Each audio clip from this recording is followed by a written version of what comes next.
Hello kelas, hari ini kita akan masuk dalam faktor ketiga yang mempengaruhi hasil elektrolisis.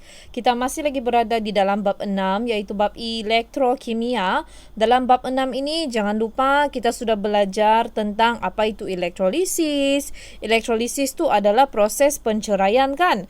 Dan kita juga sudah belajar tentang faktor pertama dan faktor kedua yang mempengaruhi hasil elektrolisis.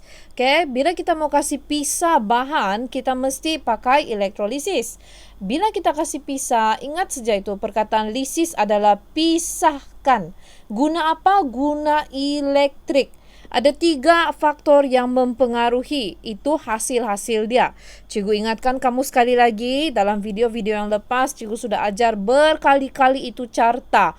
Buat carta, baru boleh dapat jawapan. Buat carta, baru kamu boleh faham. Yang ini akan terpisah. Macam mana caranya terpisah?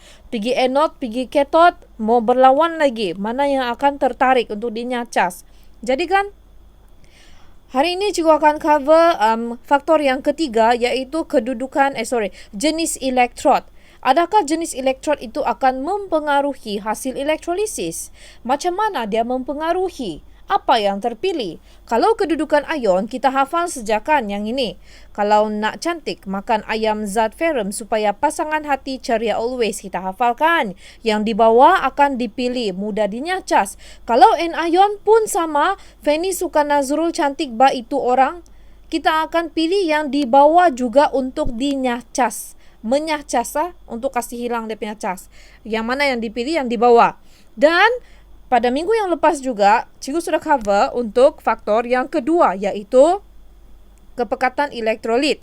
Di mana sekiranya kamu nampak itu elektrolit dia pekat, contohnya 1.0 ataupun 0.00001, mestilah kamu tahu 1.0 itu lebih pekat kan berbanding dengan yang ini.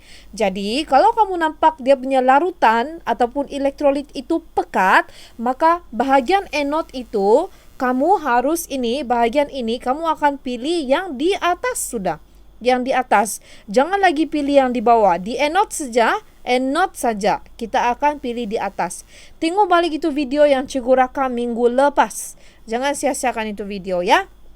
Hari ini, cikgu akan fokus dengan faktor yang ketiga iaitu jenis elektrod. Okay, jenis elektrod. So, apa maksud jenis elektrod? Okay, kamu tengok di dalam gambar aja sel elektrolitik yang kamu ada dalam buku teks ni. Okay, kamu punya sel elektrolitik ni seperti biasa. Okay, mari cikgu kasih ingat lagi kamu balik. Sel elektrolitik ni ada bateri kan? Ada bateri, ada emitter, ada suis, ada klip buaya yang menyambungkan wayar dan juga elektrod. So, dalam kamu punya sel elektrolitik, kalau kamu perasan lah, itu elektrod karbon balik-balik itu sedang digunakan di dalam eksperimen 6.1 and also 6.2. But dalam eksperimen 6.3, dia tidak lagi guna elektrod karbon tapi dia tukar itu elektrod kepada logam. Okay, mari kita tengok apa maksud cikgu. Tengok balik tu video yang lepas supaya kamu ingat balik macam mana cikgu buat ini carta. Okay, so tengok ini eksperimen 6.3. Eksperimen 6.3 masih lagi kepekatan. So kita tengok eksperimen 6.4. Dalam eksperimen 6.4 ini tujuan dia adalah untuk mengkaji kesan jenis elektrod terhadap pemilihan jenis ion untuk dinyacas. Okay, jenis elektrod Kemudian pernyataan masalah, bagaimanakah jenis elektrod mempengaruhi pemilihan jenis ion untuk dinyacas pada anode. Nah, tengok anode saja. Anode saja maksudnya pada anode tu akan ada sesuatu yang akan berubah. Seperti juga itu kepekatan. Hipotesis. Jika elektrod karbon digunakan, macam mana? Jika elektrod kuprum digunakan, macam mana? Ini yang cikgu mau tekankan. Dalam ini eksperimen, dia punya hipotesis menekankan tentang penggunaan elektrod-elektrod yang berbeza. First time, dia guna karbon dulu. And then the second time, when it repeat the experiment, ulang langkah 1 until 4 dengan menggantikan elektrod karbon dengan elektrod kuprum. Jadi maksudnya eksperimen ini akan diulang 2 kali. 2 kali di mana first dia guna karbon, second dia guna kuprum. Itulah maksud dia punya dia punya hipotesis. Kalau guna elektrod karbon, tengok di anode hidroksida terpilih. Tapi kalau guna elektrod kuprum, di anode kuprum pula yang terpilih. Kenapa begitu? Sebab dia punya jenis elektrod berbeza. Macam mana mau dapat tu cikgu? Kita buatlah carta lagi. Carta elektrolisis. Okay, sebelum tu cikgu habiskan dulu pemboleh ubah. Look at the pemboleh ubah here. Pemboleh ubah is yang dimanipulasi, yang diganti-ganti adalah jenis elektrod, iaitu karbon atau kuprum. Kalau kamu punya elektrolit atau larutan tu ada kuprum, memang dia akan ganti itu jenis elektrod dengan kuprum. Dia akan ikut itu jenis logam dalam itu larutan. Contoh lain, sekiranya dia cakap di sini argentum nitrat, maka kamu akan nampak yang manipulasi itu adalah argentum. Itu jenis elektrod akan ikut itu jenis logam di dalam. Itu sekiranya eksperimen yang dijalankan adalah mengenai jenis elektrod yang berbeza. Okey. Apa yang bergerak balas adalah hasil pada anode lagi. Perasankah pada minggu yang lepas, dalam video yang lepas pun, bila yang dimanipulasikan adalah kepekatan elektrolit, maka kita akan dapat hasil elektrolisis pada anode pun berbeza. Anode saja yang balik-balik kena kacau. Tengok balik tu video, okey? Yang dimalarkan adalah jenis dan kepekatan elektrolit. Kita tidak ubah sudah. Okay. Bahan, kita guna larutan kuprum 2 sulfat dan kepekatan dia 0.1 mol per kubik desimeter padu. Kita tidak lagi ubah kepada yang pekat dan yang cair. Tidak sudah. Because this experiment is going to focus more on the types of electrode, jenis elektrod dan kayu uji. Okay, radas kamu tahu sudah ada bateri. Okay, all these cikgu sudah explain balik-balik dalam video. Okay, mari kita tengok apakah kejadian dia. So, how to susun dia punya prosedur. Sediakan susunan radas dengan elektrolisis, diisi dengan larutan kuprum 2 sulfat sehingga separuh penuh, half. Isi sebuah tabung uji dengan larutan 1 saja tabung uji Dan cikgu mau ingatkan, suka untuk cikgu ingatkan kamu semula, sekiranya kamu nampak ada tabung uji ditelangkupkan seperti ini, maka you should understand that dia punya hasil akhir ada gas. Dan when you look at this picture, you can see that there is only one test tube yang ditelangkupkan, yaitu pada anode. What is anode? Yang terminal panjang, ni nah. Jadi maksudnya mesti ada gas tu nanti. Mesti ada gas. Okay. Hidupkan switch around 15 minutes. Perhatikan dan catat perubahan yang berlaku pada anode. Uji sebarang gas yang terbebas dengan menggunakan kayu uji berbara. If you still remember, I already explained in my previous video about jenis-jenis ujian. If you see kayu uji berbara means this oxygen lah. Oksigen punya ujian. If you see menyala means for hydrogen. Okay, there are 2 types of kayu uji punya ujian. Okay, berbara dan menyala. Now, adakah hipotesis ini diterima? Apa kesimpulan dia? Okay, untuk menjawab semua soalan ini, namakan ion-ion yang hadir, namakan ion yang dipilih untuk dinyacas, kemudian namakan hasil pada elektrod karbon atau kuprum. Macam mana mau jawab semua ni? It looks very hard. I cannot do it. Actually, boleh sekiranya you follow my steps. What are my steps? I always do carta. Okay? So, same thing. I will do the carta electrolysis for this subtopic also. Jenis elektrod, look at the contoh over here. So, we are going to use this contoh. Elektrolisis larutan argentum nitrat. Nah, jadi ini watak utama dia. Mari kita buat dia punya carta. Okay. Carta elektrolisis dia bermula dengan begini ya. Seperti biasalah, kan cikgu sudah ajar macam mana membuat carta. Okay. Please write the topic first. Carta elektrolisis. Apakah dia punya larutan yang digunakan? Larutan digunakan adalah argentum nitrat. Argentum nitrat. So, apa ion-ion yang hadir? Apa ion-ion yang hadir adalah, okay, kita tengok. Ada nitrat, ada argentum kan? So, mestilah ada Ag+. Ada nitrat kan? So, mestilah ada NO3-. Macam mana cikgu hafal ni? Ada dalam siri elektrokimia. Jangan lupa, because this is a solution, it's a larutan, so you have to put H plus and also OH minus also. Okay, H plus and OH minus. Jadi, selepas itu, kamu akan perlu kasih susun dia. Bahagikan dia kepada anode dan juga cathode. So, as usual, you are going to divide it into anode and also cathode. But, before that, kamu ingat semula, di dalam ini video, cikgu akan fokuskan more on the jenis elektrod kan? Because that's what we are focusing right now. So, let us see. Jenis elektrod di sini adalah dia guna di sini dia guna elektrod karbon, manakala di sini dia guna elektrod argentum. Ingat sekarang contoh yang cikgu mau tunjukkan ni adalah daripada buku teks muka surat 189, di mana ada dua situasi. Eksperimen diulang 2 kali dengan menggunakan elektrod yang berbeza-beza. The first electrode will be argentum, the second one will be carbon. That is why my carta electrolysis ada 2. One electrode argentum and one is electrode carbon. So what is going to happen to all the hasil? Let us see, okay, one by one. Okay, mari kita teruskan buat ini carta. Seperti biasa, you are going to have anode and also cathode. This one also, you will have anode and also cathode.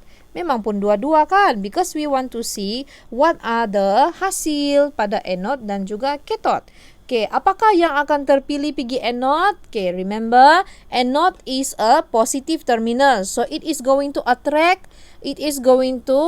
the negatively charged ions. So, yang akan terpilih pergi sini adalah NO3 minus and also OH minus. Begitu juga sekiranya dia guna elektrod argentum pun sama.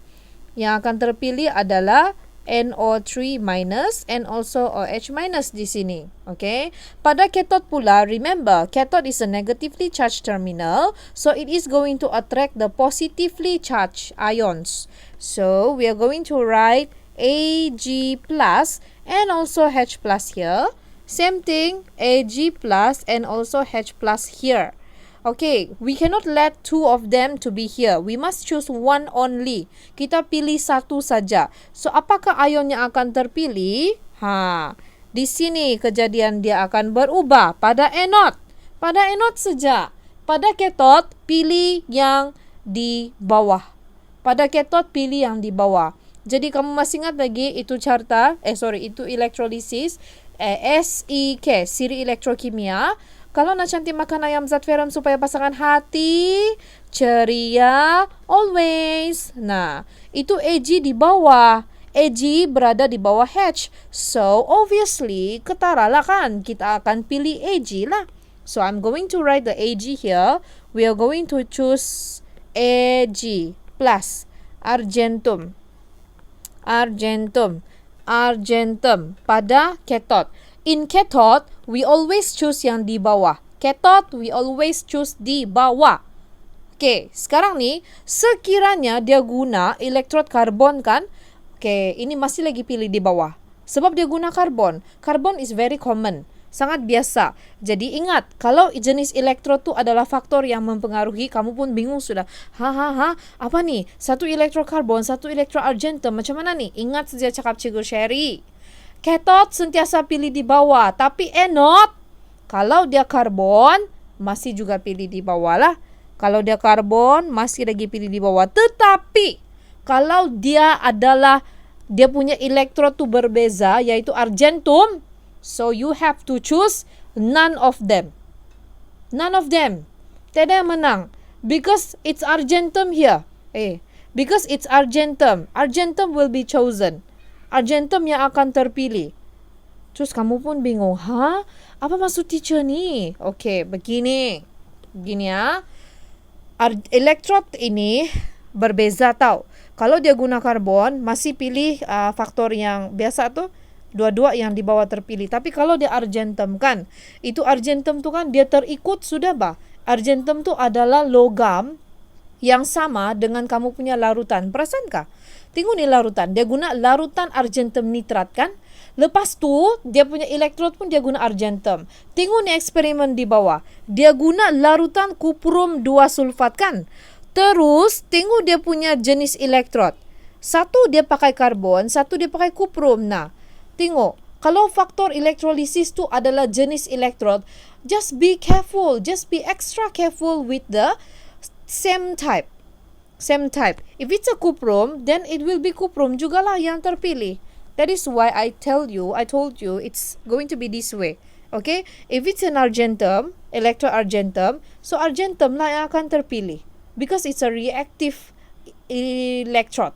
Reactive electrode. Kalau yang ini lengai bah. Ini kita katakan dia electrode yang reactive. But I don't want to mess up your mind already. Okay? You just need to remember, apabila kamu nampak elektrod tu, dia guna jenis logam yang sama dengan larutan, so you need to choose argentum as well.